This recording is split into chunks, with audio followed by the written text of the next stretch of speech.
Hello everyone, मैं कुमार अनिल। आप सबकी अगली क्लास में आप सब लोगों को पता है कि मैं आप लोगों की पुस्तक प्रारंभिक शिक्षा के नवीन प्रयास में चल रहा हूं और इसमें मैंने आप लोगों को कल प्राथमिक शिक्षा के सार्वभौमिक संबंधों के मतलब कि योजनाओं के संदर्भ में आपको मध्याह्न भोजन तक का समझा दिया था। अब देखिए, आपकी ये जो पुस्तक है, ये पुस्तक इसके तुरंत बाद भारत के संविधान की चर्चा कर रही है और इस चर्चा में वह प्रस्तावना, मौलिक अधिकार और मौलिक कर्तव्यों को बता रही है। हालांकि ये आपके पाठ्यक्रम का हिस्सा मुझे नहीं लगता कि है, लेकिन चूंकि किताब में दिया जा रहा है तो मैं भी चाह रहा हूँ कि आप सबको इस किताब के माध्यम से कुछ महत्वपूर्ण संवैधानिक बातों को बता दें, जिससे आप लोगों की ज्ञान का जो दायरा है थोड़ा बढ़ भी जाए और आपको भी लगे कि आप ठीक तरीके से चीज़ों को समझ पा रहे हैं। तो फिलहाल आज मैं भारत के संविधान की प्रस्तावना की चर्चा करूंगा। तो देखिए, भारत की जो संविधान की प्रस्तावना है, उस प्रस्तावना के अंतर्गत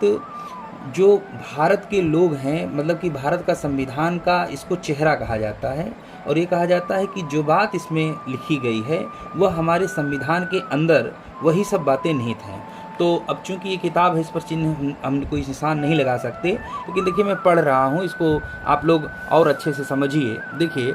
यहाँ पर देखिए लिखा हुआ है कि हम भारत के लोग भारत को एक संपूर्ण प्रभुत्व संपन्न लोकतंत्रात्मक गणराज्य बनाने के लिए तथा उसके सभी नागरिकों को सामाजिक, आर्थिक और राजनीतिक न्याय, विचार, अभिव्यक्ति, विश्वास, धर्म और उपासना की स्वतंत्रता, प्रतिष्ठा व अवसर की समानता प्राप्त करने के लिए तथा उन सब में व्यक्तियों की गरिमा और राष्ट्र की एकता सुनिश्चित करने वाली बंधुता बढ़ाने के लिए दृढ़ संकल्प होकर अपनी इस संविधान सभा में आज दिनांक 26 नवंबर 1949 ईस्वी मित मार्गशीर्ष शुक्ल सप्तमी संवत 2006 विक्रमी को अतेद द्वारा इस संविधान को अंगीकृत, अधिनियमित और आत्म अर्पित करते हैं। देखिए, ये संविधान की प्रस्तावना है, जिस प्रस्तावना में भारत के प्रत्येक नागरिक को उसके जीवन को बेहतर बनाने की संकल्पना प्रस्तुत की गई है। अब इस संकल्पना को समझने के लिए आपको कम से कम 2 लेक्चर या 3 लेक्चर देने पड़ेंगे। तो मैं आप लोगों को सबसे पहले हम भारत के लोग की बात करते हैं। देखिए, हम भारत के लोग, सबसे पहली बात ये आती है कि ये शब्द कहाँ से लिया गया। तो आप जानिए कि हमारी प्रस्तावना की भाषा अमेरिका के संविधान से ली गई है और जैसे हम भारत के लोग हैं, उसी तरह अमेरिका के संविधान में भी यही बात शुरुआत होती है कि हम अमेरिकी लोग, तो उसी तरह हम भारत के लोग। भारत को एक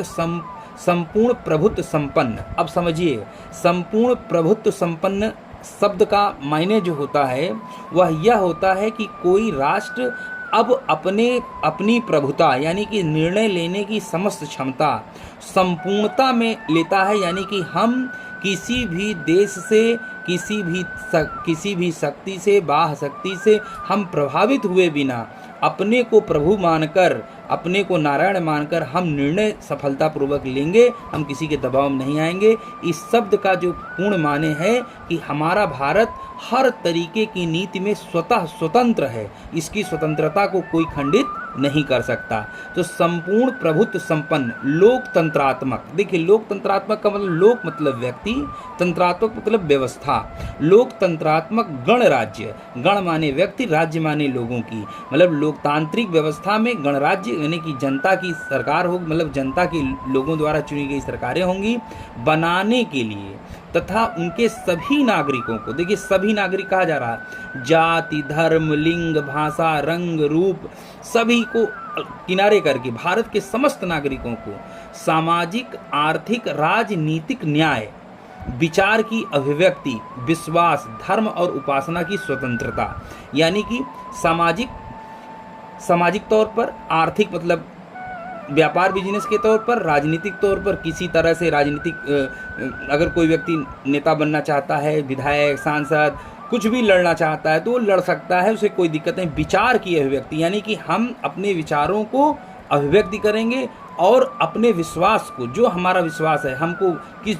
किसी पर विश्वास है, हमको उसको मानने का अधिकार है। अपने धर्म के प्रति हमें निष्ठावान रहने का अधिकार है और उपासना की स्वतंत्रता है, यानी कि हम किसकी पूजा करें, किसको माने, किसको ना माने, ये बात। तो फिलहाल आज के लिए इतना ही, नहीं तो लेक्चर बड़ा हो जाएगा, फिर आपके पास जाने में दिक्कत होगी। तो आज के लिए इतना ही। Thank you so much, thank you so much.